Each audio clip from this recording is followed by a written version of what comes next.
शांति 9 September 2025 प्रातः मुरली बाबा कहउछंती मिठे बच्चे निज उपरे निज को ही कृपा करिबाकू हेबो।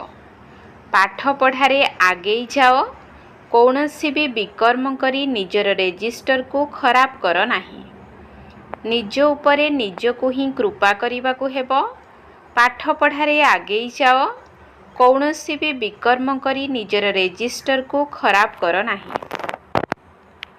प्रश्न एही सर्वोच्च पाठ पढ़ारे पास हेबा पाई मुख्य रूपरे केउ शिक्षा मिलुछि? एथिपाई केउ कथा उपरे विशेष ध्यान देबा उचित?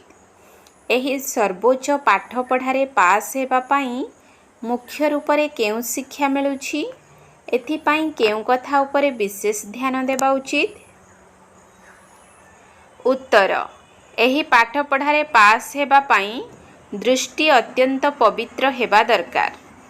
काहेकि ना एही आखि ही धोखा देउछि एवं एहा ही प्रथमे क्रिमिनाल अर्थात विकारी हेउछि। शरीर को देखिबा द्वारा ही कर्मेंद्रिय रे चंचलता आसुछि। सेथिपाई आखि केबे हेले क्रिमिनाल न हेउ। पवित्र हेबा पाई भाई भौणी होई रुह। जोगर यात्रारे संपूर्ण रूपे ध्यान दियो। गीत धीरज धर मनुआ। ओम शांति। किए कहउछंती? बेहद्र बाबा बेहद्र संतान मानकू कहउछंती। जेपरि कौनसी मनुष्य रोगरे पड़िथिले तांको आश्वासन दिया जाई थाए जे धैर्य धर, तुमर सबु दुख दूर होई जिवो। तांको खुशी करिबा पाई आश्वासन दिया जाई थाए। ताहा तो लौकिक कथा अटे। एहा हेउछि अलौकिक कथा। बाबांकर केते ढेर संतान थिबे। समस्तंकु दुखरु मुक्त करिबाकू हेबो। एकथा मध्य तुमे पिला माने जानिछ। तुमे माने भूलिबा अनुचित जे बाबा आसिछंती समस्तंकर सद्गति करिबा पाई। से समस्तंकर सद्गति दाता अटंती। तेबे एहार अर्थ समस्ते दुर्गति रे अछंती। सारा दुनियार मनुष्य तन्मध्यरु स्वतंत्र भावरे भारत साधारण भावे समग्र दुनिया को कुहा जाउछि। स्वतंत्र भावे तुमे सुखधाम को जीव, बाकी समस्ते शांति धाम को चली जिवे। बुद्धि रे आसुछि वास्तव रे आमे जेतेबेले सुखधाम रे थिलु आउ अन्य धर्मावलंबी माने शांति धाम रे थिले। बाबा आसी भारत को सुखधाम करिथिले। तेणु एही परि प्रचार मध्य करिबा दरकार, बुझाइबा दरकार जे प्रति 5000 वर्ष परे निराकार शिव बाबा आसुछंती। से समस्तंकर पिता अटंती। बाकी समस्ते भाई भाई अटंती। पितांक ठारू ईश्वरीय संपत्ति नेबा पाई भाई माने ही पुरुषार्थ करुछंती। एपरि तो नुहे जे पिता माने पुरुषार्थ करुछंती। समस्ते पिता होई गले संपत्ति कहा ठारू नेबे? कोन भाईंक ठारू नेबे? एकथा तो होई परिबो नाही। एबे तुमे माने बुझुछ एहा तो बहुत सहज कथा अटे। सत्य जुगरे गोटिए ही देवी देवता धर्म थाए। बाकी सबु आत्मा माने शांति धाम को चली जाती। विश्वर इतिहास भूगोलर पुनरावृत्ति हेउछि बोली कहउछंती।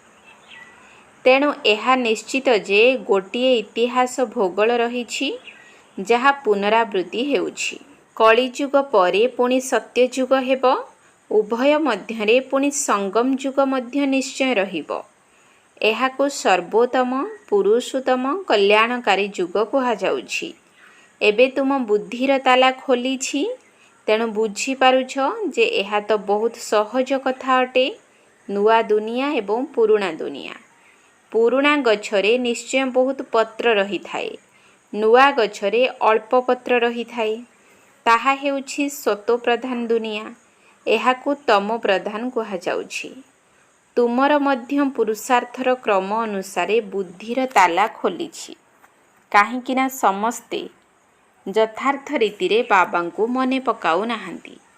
तेणु धारणा मध्य हेउ नाही। बाबा तो पुरुषार्थ कराउछंती किंतु भाग्य रे ही नाही। ଡ୍ରାମା ଅନୁସାରେ ଯିଏ ଭଲ ଭାବରେ ପଢ଼ିବେ ଏବଂ ପଢ଼ାଇବେ ବାବାଙ୍କର ସାହାଯ୍ୟକାରୀ ହେବେ, ସେ ଯେକୌଣସି ପରିସ୍ଥିତିରେ ମଧ୍ୟ ଉଚ୍ଚ ପଦ ପାଇବେ। ସ୍କୁଲରେ ଛାତ୍ରମାନେ ମଧ୍ୟ ଜାଣିଥାନ୍ତି ଯେ ଆମେ କେତେ ନମ୍ବରରେ ପାସ୍ ହେବୁ। ତୀବ୍ର ବେଗୀ ଅଧିକ ପୁରୁଷାର୍ଥ କରିଥାନ୍ତି। ଟ୍ୟୁସନ୍ ପାଇଁ ଟିଚର ରଖିଥାନ୍ତି। ଯେପରି ହେଲେ ବି ପାସ୍ ହେବୁ। ଏଠାରେ ମଧ୍ୟ ବହୁତ ଆଗେଇବାକୁ ହେବ। ନିଜ ଉପରେ କୃପା କରିବାକୁ ହିଁ ପଡ଼ିବ। ବାବାଙ୍କୁ ଯଦି କେହି ପଚାରନ୍ତି ଏବେ ଶରୀର ଛାଡ଼ିଲେ ଏହି ଅବସ୍ଥାରେ କି ପଦ ପାଇବୁ, ତେବେ ବାବା ତୁରନ୍ତ ବତାଇ ଦେବେ। ଏହା ତ ବହୁତ ସହଜ ବୁଝିବାର କଥା ଅଟେ। ହଦ୍ ପରି ବେହଦର ଛାତ୍ର ମଧ୍ୟ ବୁଝିପାରିବେ, ବୁଦ୍ଧି ଦ୍ୱାରା ବୁଝିପାରିବେ। ଆମ ଦ୍ୱାରା ବାରମ୍ବାର ଏହି ଭୁଲ ବିକର୍ମ ହେଉଛି।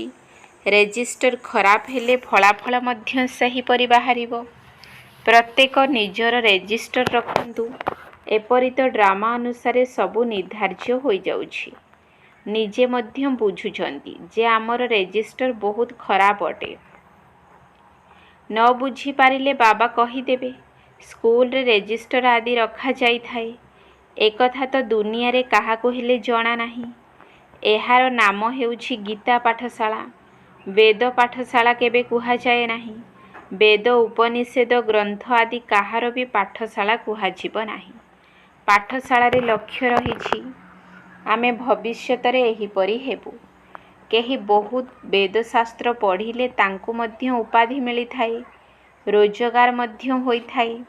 କେହି କେହି ତ ବହୁତ ରୋଜଗାର କରିଥାନ୍ତି, କିନ୍ତୁ ତାହା କୌଣସି ଅବିନାଶୀ ରୋଜଗାର ନୁହେଁ, ସାଥିରେ ଯିବ ନାହିଁ। ଏହି ସତ୍ୟ ରୋଜଗାର ହିଁ ସାଥିରେ ଯିବ, ବାକି ସବୁ ଶେଷ ହୋଇଯିବ। ତୁମେ ପିଲାମାନେ ଜାଣିଛ ଯେ ଆମେ ବହୁତ ରୋଜଗାର କରୁଛୁ। ଆମେ ବିଶ୍ୱର ମାଲିକ ହୋଇପାରିବୁ। ସୂର୍ଯ୍ୟବଂଶୀ ରାଜବଂଶ ଥିବାରୁ ପିଲାମାନେ ନିଶ୍ଚୟ ସିଂହାସନ ଉପରେ ବସିବେ। ଏହା ବହୁତ ଉଚ୍ଚ ପଦ ଅଟେ। ତୁମେ ସ୍ୱପ୍ନରେ ମଧ୍ୟ ଭାବି ନଥିଲ ଯେ ଆମେ ପୁରୁଷାର୍ଥ କରି ରାଜପଦ ପାଇବୁ। ଏହାକୁ ରାଜଯୋଗ ବୋଲି କୁହାଯାଉଛି। ତାହା ବାରିଷ୍ଟରୀ ଡାକ୍ତରୀ ଯୁଗ ଅଟେ। ପାଠପଢ଼ା ଏବଂ ପାଠ ପଢ଼ାଉଥିବା ଶିକ୍ଷକ ମନେ ରହିଥାନ୍ତି। ଏଠାରେ ମଧ୍ୟ ଏହା ହେଉଛି ସହଜ ୟାଦ୍। ୟାଦ୍ରେ ହିଁ ପରିଶ୍ରମ ରହିଛି। ନିଜକୁ ଦେହୀ ଅଭିମାନୀ ବୁଝିବାକୁ ପଡ଼ିବ। ଆତ୍ମାରେ ହିଁ ସଂସ୍କାର ଭରିଥାଏ। ଅନେକ ଆସି କହୁଛନ୍ତି ଆମେ ତ ଶିବ ବାବାଙ୍କ ପୂଜା କରୁଥିଲୁ, କିନ୍ତୁ କାହିଁକି ପୂଜା କରୁଥିଲେ ଏକଥା ଜାଣିନାହାନ୍ତି। ଶିବଙ୍କୁ ହିଁ ବାବା କହୁଛନ୍ତି, ଆଉ କାହାକୁ ବାବା କହିବେ ନାହିଁ। ହନୁମାନ, ଗଣେଶ ପ୍ରଭୃତିଙ୍କର ପୂଜା କରୁଛନ୍ତି, ବ୍ରହ୍ମାଙ୍କର ପୂଜା ହେଉନାହିଁ। ଯଦିଓ ଆଜମେରରେ ମନ୍ଦିର ମଧ୍ୟ ରହିଛି, ସେଠାକାର ଅଳ୍ପ କିଛି ବ୍ରାହ୍ମଣ ପୂଜା କରିଥାନ୍ତି, ବାକି ଗାୟନ ଆଦି କିଛି ନାହିଁ। ଶ୍ରୀକୃଷ୍ଣ, ଲକ୍ଷ୍ମୀ ନାରାୟଣଙ୍କର କେତେ ଗାୟନ ରହିଛି। ବ୍ରହ୍ମାଙ୍କର ନାମ ନାହିଁ, କାହିଁକି ନା ବ୍ରହ୍ମା ତ ବର୍ତ୍ତମାନ ସମୟରେ ଶ୍ୟାମଳ ଅଟନ୍ତି। ପୁଣି ବାବା ଆସି ଏହାଙ୍କୁ ପୋଷ୍ୟ କରୁଛନ୍ତି। ଏହା ମଧ୍ୟ ବହୁତ ସହଜ କଥା ଅଟେ। ତେଣୁ ବାବା ପିଲାମାନଙ୍କୁ ଭିନ୍ନ ଭିନ୍ନ ପ୍ରକାରରେ ବୁଝାଉଛନ୍ତି। ବୁଦ୍ଧିରେ ଏକଥା ରହୁ ଯେ ଶିବ ବାବା ଆମକୁ ଶୁଣାଉଛନ୍ତି। ସେ ବାପା, ଟିଚର, ଗୁରୁ ମଧ୍ୟ ଅଟନ୍ତି। ଜ୍ଞାନର ସାଗର ଶିବ ବାବା ଆମକୁ ପଢ଼ାଉଛନ୍ତି। ଏବେ ତୁମେମାନେ ତ୍ରିକାଳଦର୍ଶୀ ହୋଇଛ। ତୁମକୁ ଜ୍ଞାନର ତୃତୀୟ ନେତ୍ର ମିଳିଛି। ଏକଥା ମଧ୍ୟ ତୁମେ ବୁଝିପାରିଛ ଯେ ଆତ୍ମା ଅବିନାଶୀ ଅଟେ। ଆତ୍ମାମାନଙ୍କର ପିତା ମଧ୍ୟ ଅବିନାଶୀ ଅଟନ୍ତି। ଏକଥା ମଧ୍ୟ ଦୁନିଆରେ କେହି ହେଲେ ଜାଣିନାହାନ୍ତି। ସେମାନେ ତ ସମସ୍ତେ ଡାକୁଛନ୍ତି, ବାବା ଆମକୁ ପତିତରୁ ପବିତ୍ର କରାଅ। ଏପରି କହୁନାହାନ୍ତି ଯେ ଆସି ବିଶ୍ୱର ଇତିହାସ ଭୂଗୋଳ ଶୁଣାଅ। ଏହା ତ ବାବା ନିଜେ ଆସି ଶୁଣାଉଛନ୍ତି। ପତିତରୁ ପବିତ୍ର, ପୁଣି ପବିତ୍ରରୁ ପତିତ କିପରି ହେଉଛ, ଇତିହାସର କିପରି ପୁନରାବୃତ୍ତି ହେବ, ଏକଥା ମଧ୍ୟ ବତାଉଛନ୍ତି। 84 ଜନ୍ମର ଚକ୍ର ଅଟେ। ଆମେ ପତିତ କାହିଁକି ହୋଇଛୁ, ପୁଣି ପବିତ୍ର ହୋଇ କେଉଁଠାକୁ ଯିବାକୁ ଚାହୁଁଛୁ। ମନୁଷ୍ୟମାନେ ତ ସନ୍ନ୍ୟାସୀମାନଙ୍କ ପାଖକୁ ଯାଇ କହୁଛନ୍ତି ମନର ଶାନ୍ତି କିପରି ହେବ। ଏପରି କହିବେ ନାହିଁ ଯେ ଆମେ ସମ୍ପୂର୍ଣ୍ଣ ନିର୍ବିକାରୀ ପବିତ୍ର କିପରି ହେବୁ। ଏକଥା କହିବା ପାଇଁ ଲଜ୍ଜା ଲାଗୁଛି। एबे बाबा बुझाउछन्ति तुमे समस्ते भक्त अट, मु हेउछि भगवान, बर अटे, तुमे सबु कन्या अट, तुमे समस्ते मते मने पकाउछ, मु जात्री बहुत सुंदर अटे, सारा दुनियार मनुष्यंकु सुंदर करुछि, स्वर्ग ही विश्वर आश्चर्य अटे, संसार रे सप्ताश्चर्य गणा जाउछि, सेठारे तो विश्वर आश्चर्य एकमात्र स्वर्ग ही हेब। बाबा मध्य जणे, स्वर्ग मध्य गोटिए, जाहाकु समस्त मनुष्य स्मरण करुछन्ति। एठारे तो कौनसी आश्चर्यर कथा नाही। तुम पिलामानक भितरे धैर्य रहिछि जे एबे सुखर दिन आसुछि। तुमे जानिछ जे एही पुरुणा दुनियार विनाश हेले जाई स्वर्गर राजत्व मिलिब। एबे राजत्व स्थापन होई नाही। हाँ, प्रजा तियारी हेउछन्ति। पिलामाने परस्पर मध्यरे राय करुछन्ति, सेवार वृद्धि किपरि हेब, समस्तंकु किपरि संदेश देबु। बाबा आदि सनातन देवी देवता धर्मर स्थापना करुछन्ति, बाकी समस्तंकर विनाश कराउछन्ति। एहीपरि बाबांकु मने पकाइबा दरकार ना। जेउ बाबा आमकु राज तिलकर हकदार कराई बाकी समस्तंकर विनाश कराई देउछन्ति, प्राकृतिक विपर्यय मध्य ड्रामारे निर्धार्य रहिछि। एहा बिना दुनियार विनाश होई परिबो नाही। बाबा कहउछन्ति एबे तुमर परीक्षा समय बहुत पाखे आसिलानी। मृत्यु लोकरु अमर लोककु परिवर्तित हेबाकु पड़िबो। जेते भल भाबरे पढ़िबो पढ़ाइबो सेते उच्च पद पाइबो। काहींकि ना निजर प्रजा तियारी करुछ। पुरुषार्थ करी समस्तंकर कल्याण करिबा उचित। चैरिटी बिगिन्स एट होम, अर्थात दान पुण्य निज घरु आरंभ करा जाई थाए। एहा ही नियम रहिछि। प्रथमे मित्र संबंधी वंशावली आदि ही आसिबे, पछरे जनसाधारण आसिबे। आरंभरे मध्य एहीपरि होइथिला। धीरे धीरे वृद्धि हेला। पिलामानंक रहिबा पाई बड़ घर तियारी हेला, जाहाको ओम निवास कुहागला। पिलामाने आसी पढ़िबाकु लागिले। ए सबु ड्रामारे निर्धार्य थिला, जाहार पुणी पुनरावृत्ति हेबो। एहाकु केही बदलाई पारिबे नाही। एही पाठ पढ़ा केते श्रेष्ठ अटे। मुख्य हेउछि जोगर यात्रा। मुख्य इंद्रिय रूपे आखि ही धोका देउछि। आखि विकारी हेबा जुगु शरीरर कर्मेंद्रिय सबु चंचल होई जाथांती।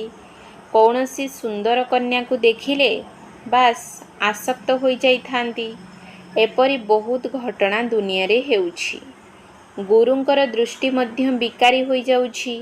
एठारे बाबा कहउछन्ति विकारी दृष्टि बिल्कुल रहिबा अनुचित। भाई भौणी होई रहिले जाई पवित्र रही परिबो। मनुष्य मानकु कोन जणा, सेमाने तो थट्टा करिवे। शास्त्र रे तो एसबु कथा नाही। बाबा कहउछन्ति एही ज्ञान प्राय लोप होई जाए। द्वापररु एही शास्त्र तियारी होई थाए। एबे बाबा मुख्य कथा कहउछन्ति जे अल्लाहंकु स्मरण कर, तेबे विकर्म विनाश होइछिबो। निजको आत्मा बोली भाव। तुमे 84 जन्मर चक्र लगाई आसीछ। एबे पुनर्बार तुमर आत्मा देवता हेबाकु जाउछि। छोट आत्मा रे 84 जन्मर अविनाशी अभिनय भरी रहिछि। आश्चर्य अटे ना। एहीपरि आश्चर्य कथा सबु बाबा ही आसी बुझाउछन्ति। काहार 84 जन्मर, काहार 50-60 जन्मर अभिनय रहिछि। परमपिता परमात्मा को मध्य अभिनय मिलिछि ड्रामा अनुसारे। एहा अनादि अविनाशी नाटक अटे। आरंभ केबे हेला केबे बंद हेबो एकथा केही कहि परिबे नाही, काहींकि ना एहा हेउछि अनादि अविनाशी ड्रामा। एकथा केही हेले जानि नाहंती। अच्छा, मीठा मीठा सिकिल अधि संतान मानक प्रति माता पिता बापदादांकर मधुर स्नेह संपन्न शुभेच्छा एवं सुप्रभात। आत्मिक पितांकर आत्मिक संतान मानकु नमस्ते। आत्मिक संतान मानकर आत्मिक बाप दादांकु नमस्ते नमस्ते नमस्ते। सुप्रभात। धारणा पाई मुख्य सार 1 नंबर पॉइंट। ଏବେ ପରୀକ୍ଷାର ସମୟ ବହୁତ ନିକଟତର। ସେଥିପାଇଁ ପୁରୁଷାର୍ଥ କରି ନିଜର ଏବଂ ସମସ୍ତଙ୍କର କଲ୍ୟାଣ କରିବାକୁ ହେବ। ନିଜେ ପାଠ ପଢ଼ିବା ସହିତ ଅନ୍ୟମାନଙ୍କୁ ମଧ୍ୟ ପଢ଼ାଇବାକୁ ହେବ। ଚ୍ୟାରିଟି ବିଗିନ୍ସ ଆଟ୍ ହୋମ୍, ଅର୍ଥାତ୍ ଦାନ ପୁଣ୍ୟ ପ୍ରଥମେ ନିଜ ଘରୁ ହିଁ ଆରମ୍ଭ କରାଯାଇଥାଏ। ଏବେ ପରୀକ୍ଷାର ସମୟ ବହୁତ ନିକଟତର। ସେଥିପାଇଁ ପୁରୁଷାର୍ଥ କରି ନିଜର ଏବଂ ସମସ୍ତଙ୍କର କଲ୍ୟାଣ କରିବାକୁ ହେବ। ନିଜେ ପାଠ ପଢ଼ିବା ସହିତ ଅନ୍ୟମାନଙ୍କୁ ମଧ୍ୟ ପଢ଼ାଇବାକୁ ହେବ। ଚ୍ୟାରିଟି ବିଗିନ୍ସ ଆଟ୍ ହୋମ୍, ଅର୍ଥାତ୍ ଦାନ ପୁଣ୍ୟ ପ୍ରଥମେ ନିଜ ଘରୁ ହିଁ ଆରମ୍ଭ କରାଯାଇଥାଏ। 2 ନମ୍ବର ପଏଣ୍ଟ, ଦେହୀ ଅଭିମାନୀ ହୋଇ ଅବିନାଶୀ ଏବଂ ସଚ୍ଚା ରୋଜଗାର ଜମା କରିବାକୁ ହେବ। ନିଜର ଚାଲିଚଳଣିର ରେଜିଷ୍ଟର ରଖିବାକୁ ପଡ଼ିବ। ଏପରି କୌଣସି ବିକର୍ମ ନ ହେଉ ଯାହାଦ୍ୱାରା ରେଜିଷ୍ଟର ଖରାପ ହୋଇଯିବ। ଦେହୀ ଅଭିମାନୀ ହୋଇ ଅବିନାଶୀ ଏବଂ ସଚ୍ଚା ରୋଜଗାର ଜମା କରିବାକୁ ହେବ। ନିଜର ଚାଲିଚଳଣିର ରେଜିଷ୍ଟର ରଖିବାକୁ ପଡ଼ିବ। ଏପରି କୌଣସି ବିକର୍ମ ନ ହେଉ ଯାହାଦ୍ୱାରା ରେଜିଷ୍ଟର ଖରାପ ହୋଇଯିବ। ବରଦାନ, ସମସ୍ତଙ୍କୁ ଉମଙ୍ଗ ଉତ୍ସାହର ସହଯୋଗ ଦେଇ ଶକ୍ତିଶାଳୀ କରୁଥିବା ସଚ୍ଚା ସେବାଧାରୀ ହୁଅ। ସମସ୍ତଙ୍କୁ ଉମଙ୍ଗ ଉତ୍ସାହର ସହଯୋଗ ଦେଇ ଶକ୍ତିଶାଳୀ କରୁଥିବା ସଚ୍ଚା ସେବାଧାରୀ ହୁଅ। ସେବାଧାରୀ ଅର୍ଥାତ୍ ସମସ୍ତଙ୍କୁ ଉମଙ୍ଗ ଉତ୍ସାହର ସହଯୋଗ ଦେଇ ଶକ୍ତିଶାଳୀ କରୁଥିବା ଆତ୍ମା। ଏବେ ସମୟ କମ୍ ଅଛି, କିନ୍ତୁ ଅଧିକରୁ ଅଧିକ ଆତ୍ମାମାନଙ୍କୁ ଆସିବାର ଅଛି। କେବଳ ଏତିକି ସଂଖ୍ୟାରେ ଖୁସି ହୋଇଯାଅ ନାହିଁ ଯେ ବହୁତ ଆସିଗଲେଣି। ଏବେ ତ ବହୁତ ସଂଖ୍ୟା ବଢ଼ିବାର ଅଛି। ସେଥିପାଇଁ ତୁମେମାନେ ଯେଉଁ ପାଳନା ନେଇଛ ତାର ପ୍ରତିଦାନ ଦିଅ। ଆସିବାକୁ ଥିବା ନିର୍ବଳ ଆତ୍ମାମାନଙ୍କର ସହଯୋଗୀ ହୋଇ ସେମାନଙ୍କୁ ସମର୍ଥ ତଥା ଅଚଳ ଅଟଳ କର। ତେବେ କୁହାଯିବ ସଚ୍ଚା ସେବାଧାରୀ। ସ୍ଲୋଗାନ, ଆତ୍ମାଙ୍କୁ ଯେବେ ଯେଉଁଠି ଏବଂ ଯେପରି ଇଚ୍ଛା ସେହିପରି ସ୍ଥିତିରେ ସ୍ଥିତ କରିଦିଅ। ଏହା ହିଁ ହେଉଛି ଆତ୍ମିକ ଡ୍ରିଲ୍। ଆତ୍ମାଙ୍କୁ ଯେବେ ଯେଉଁଠି ଏବଂ ଯେପରି ଇଚ୍ଛା ସେହିପରି ସ୍ଥିତିରେ ସ୍ଥିତ କରିଦିଅ। ଏହା ହିଁ ହେଉଛି ଆତ୍ମିକ ଡ୍ରିଲ୍। ଅବ୍ୟକ୍ତ ଇସାରା, ଏବେ ଲଗନର ଅଗ୍ନିକୁ ପ୍ରଜ୍ୱଳିତ କରି ଯୋଗକୁ ଜ୍ୱାଳା ରୂପ କର। ଶକ୍ତିଶାଳୀ ମନର ଲକ୍ଷଣ ହେଲା ଗୋଟିଏ ସେକେଣ୍ଡରେ ଯେଉଁଠାରେ ଇଚ୍ଛା ସେଠାରେ ପହଞ୍ଚି ଯାଉଥିବ। ମନକୁ ଯଦି ଉଡ଼ିବା ଆସିଗଲା, ଅଭ୍ୟାସ ହୋଇଗଲା, ତେବେ ଗୋଟିଏ ସେକେଣ୍ଡରେ ଯେଉଁଠି ଇଚ୍ଛା ସେଠାରେ ପହଞ୍ଚି ଯାଇପାରିବ। ଏବେ ଏବେ ସାକାର ବତନରେ, ଏବେ ଏବେ ପରମ ଧାମରେ ସେକେଣ୍ଡର ବେଗରେ ଗତି କରିପାରିବ। ଏବେ ଏହି ଅଭ୍ୟାସକୁ ବଢ଼ାଅ। ଓମ୍ ଶାନ୍ତି।